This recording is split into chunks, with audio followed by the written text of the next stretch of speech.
Okay, so about a week ago, I started a new Discord server, but for the last week or so, it's been in kind of like a soft launch mode. It's been a ton of fun over there. If you want to join us, links down in the description. Now, before I sat down to shoot this video, I thought, well, why don't I post about it over there and just see what the members think? You know, what are some things that they think every guitar player gets wrong? And the responses were really great. So I figured instead of me just telling you what I think, we'll read from this list. A little background though, I've been playing guitar for a little over 20 years at this point. I've been playing full time in various different ways since about 2011. I went to music school right before that.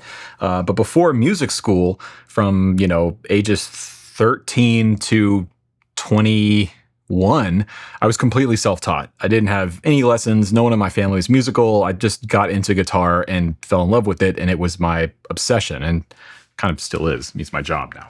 And in that time, I have developed and worked through and redeveloped a lot of bad habits. I've made a ton of mistakes. So the idea with this video is to talk through some things that I have struggled with and these people have struggled with when it comes to learning guitar and getting better over the years. So starting off first, Andrew says, hey, in the Discord, had a great point. He said, this pedal or insert piece of gear will fix my tone. This is one that is very real for me. Now, this relates to the term GAS, which if you don't know means gear acquisition syndrome. And it doesn't just exist in the guitar world. The other hobbies and interests that I have, GAS is very much a real thing in those worlds as well. I think it's probably just human nature to some degree. But it's the idea that we all love to sort of chase down the next piece of gear, chase down the next thing. It gives us a rush, a dopamine hit to buy that next pedal or to go guitar shopping or to, watch endless hours of YouTube videos of the next amp modeler or whatever it is. And I'm definitely guilty of this on both sides. On the player side, I have a ton of gear, and I will admit I have spent more than my fair share of time researching the piece of gear that I might want to buy, rather than playing the gear that I have. If we're being completely honest, on the other side, as a YouTuber who focuses a lot on gear and the tools that we use to make music, I definitely fuel gas for a lot of people. So I recognize that I'm part of the problem here. And I don't want to be, a complete contrarian or something and say that you should never spend money on gear, you should never research gear. Like, that is part of the fun of this pursuit. Whether this is a hobby for you, or this is a passion, or it's your job, getting something new and learning about a new tool is valuable. It's great. And then learning how to use that new tool is incredibly valuable. It is part of how we get better at this whole thing called music and guitar. But the problem arises when we use gear or the pursuit of gear as an excuse for not getting better at our instrument or not using the gear that we already have. It's the classic, I can't do X until I have Y. I can't really play this style until I have a Les Paul or a guitar with active pickups or whatever it is. We've all done it. We can do a whole lot more with a whole lot less. And I'm talking very much so about myself here. So how do we work through this? I find putting limitations around the thing is important. There's a lot of creativity in limitation. In fact, for me, if I have no limitations, I can't get anything done. This can be various different things. You could, for example, say, all right, I'm going to write and record a song and I'm going to use one guitar and one microphone to do it. Or maybe from the gear perspective, take, pedals, for example. Overdrive pedals, you'd be shocked at how close you can get most overdrives to sound like other overdrives. With a little bit of work and a little bit of, technique on your guitar, how you are playing the guitar, you can, for example, maybe make a DS1 sound like a Klon or close enough. That's the idea, right? Like, find the limitations of the gear that you have first and then go out and find the next thing. You'll be a better, more experienced musician or writer or producer. And B, you'll be more informed when you do want to go out and buy that next piece of gear. You'll know exactly what you're looking for, and you'll probably avoid the buyer's remorse that we have all experienced in our time as a guitar player. Okay, the next one came in from Fretboard. Great username. Neglecting basic music theory.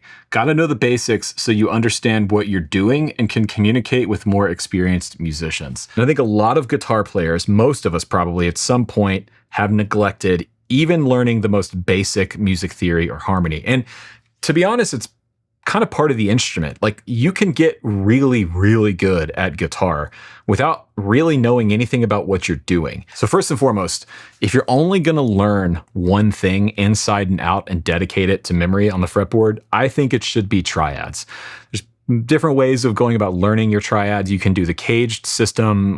It's a lot of different ways to do it. But the point is, knowing your triads inside and out all over the fretboard, that's a really strong foundation that you can then build a lot of other theory and harmony knowledge off of. And it can influence so many other parts of your playing, your soloing, your improvising, your writing, your melodies, your lick ideas. And part of the reason I think you should focus on triads if you're only going to do one thing is because you'll also kind of learn some of these other core concepts almost by proxy. Like, you can't really understand a triad, a C major triad, for example, unless you understand the C major scale. You can't understand a minor triad, an E flat minor triad, without understanding the differences in intervals, the differences between a major third and a minor third. But beyond triads, I think everyone should know their major and minor pentatonic scales in all 5 positions of the neck. You should be able to move between them fluidly and musically. And then also, I think you should learn the Nashville number system. And again, this is another thing that is a really high bang for buck ratio, percentage ratio. I think it's a really high return on your time invested. If you learn the Nashville number system, you're learning your triads, you're learning your harmonized major scale, you're learning a lot of these really important key concepts. But more importantly than that, I think you can be effective at playing with other musicians and communicating ideas back and forth quickly. And again, like triads, learning the Nashville number system, truly learning it and understanding it, will teach you about triads, the harmonized major scale, the major scale. And from that, you can attach it to your major and minor pentatonics and even some basic major modes, which I think is another important thing. Now, I will say, if you want to learn about that stuff, I have a video course that I created called Fretboard Fundamentals Ultimate. The course is broken down into 4 different levels. Level 1 is all about building these foundational concepts like I was just talking about here. In level 2, we go deeper into more complex chord harmony and theory. Section 3 is all about the major modes, and this is how I wish I would have been taught the major modes when I went to music school years and years ago. And then section 4 is all about taking the concepts that we've learned thus far in the course and applying them in sort of real world scenarios. Now, I have 8 backing tracks that I wrote specifically for this course, and we use those backing tracks throughout the entire course to teach a lot of these concepts. I think that's really important, taking these ideas and applying them to music quickly. And each lesson is meticulously notated with PDF and guitar profiles, so you can follow along at home with everything that I'm teaching in the course. Now, normally the course retails for $199, but right now I'm running a special discount on it. If you click the link in the description box down below, you can get lifetime access to the entire course, the backing tracks, the PDFs, and everything for that special discount. And down there, you can also find out more information about what's included in the course.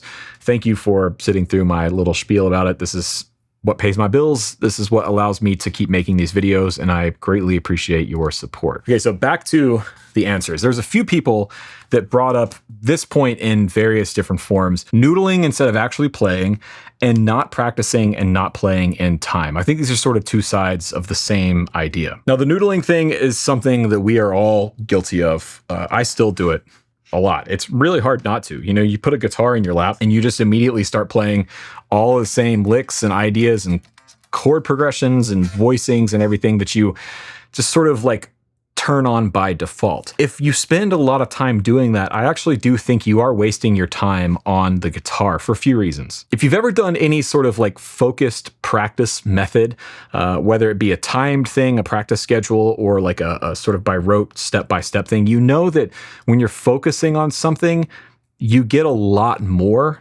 out of the time spent than if you're just sitting kind of noodling around. Like I'm doing it right now. It's like, it's really hard not to just go there. So how do we fix this? For me, if I'm going to like practice something, I'm going to practice a technique thing, I will put a timer on. I'll set my phone to, have a 5-minute timer. And for that 5 minutes, I will just sit and practice whatever it is that I'm working on. 5 minutes of focused practice on something like that is so much more effective than an hour spent noodling. In fact, I think an hour spent noodling is more detrimental than anything else because you're sort of just reinforcing a lot of the repetitive ideas. It's a way to fall into a rut, I think. Now, truth be told, these days, I'm not spending much time practicing guitar. I don't sit and run scales or arpeggios or whatever. I like to play music. And so part of the way that I keep myself from noodling is I'll turn on a looper pedal. On my pedal board here, the HX1, the Line 6 HX1 has a good looper built in it. There's plenty of other options. Your computer can do it. Like having some kind of looper, though, that I can just quickly put down a chord progression and sit and play over is so much more beneficial than just sitting and noodling because I'm working towards a specific idea. I'm developing an idea, but then I'm also playing in time, which is the other part of this. If you're not practicing with some kind of timekeeping device or method, you absolutely should be. Your time feel and your rhythm as any musician is the most important thing. It's more important than the notes that you play, the chord voicings, playing even the right or wrong note. Being able to play it in time is paramount. And that comes down to how we practice. Are you practicing, running scales or arpeggios with a metronome? If you're not, you probably should be. But again, if you're like me and find that stuff incredibly boring, therefore you don't do it very often, playing along with backing tracks or some kind of drum groove, download a drum loop off of Splice or program your own drum loop in your DAW, whatever. Play with time. Just those two things. Don't noodle and keep time while you're practicing will do wonders for all of us. This video may or may not actually be 5 of these things. I don't know. This is a good one from Hunter. Only listening to guitar players or guitar music. I've learned way more from piano players than guitarists. Yeah, this one was a big thing for me early on. When I was a teenager, getting obsessed with guitar. For a long time, I was just listening to guitar players and guitar music. Or if I was listening to a record that I really loved, like, let's say Zeppelin, for example, I was only listening to Jimmy Page or only listening to David Gilmour. To be honest with you now, I barely listen to any guitar music now. But I actually think it does come down to the fact that, like, yes, I'm a guitar player, first and foremost, but bigger than that, I'm a musician. I am someone who makes music. This is my chosen instrument, but this is a tool that allows me to make music. That is my interest in this. Everything that I do, whether it's get interested in gear or try and learn how to play better or figure out a new tone, is all in service of being able to make music better, to be able to share my ideas, my voice better. And I think on some level, we all are like that. And if you're solely focused on just the guitar playing aspect, I think you're missing a much broader picture. Now, does that mean you have to, become a lyricist and a songwriter or any? No, it just means, like, don't just learn from other guitar players. If you like learning songs and transcribing songs, which I highly suggest you do, it's great.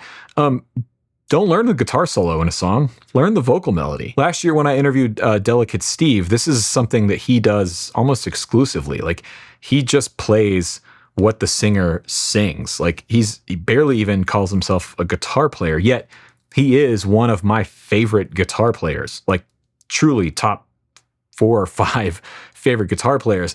And it comes down to the fact that he has such a unique sound and a unique voice on the guitar because he studies singers. In fact, all of my favorite guitarists have that thing in common. Yes, they've studied a lot of the greats in the guitar world, but they also go way beyond that. So I think that's a great piece of advice.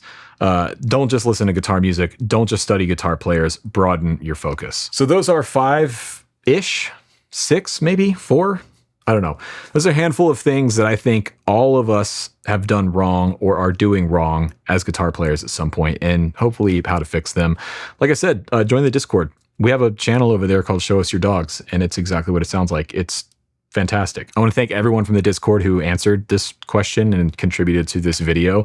I greatly appreciate it. Like I said, you can get a discount on the Fretboard Fundamentals Ultimate course via the link in the description box down below. You can also find links to other courses that I've made down there, like the Caged course or the 12-Bar Blues Survival Guide. All that stuff is linked down in the description. My name is Rachel. Thank you so much for watching, and I will catch you on the next one.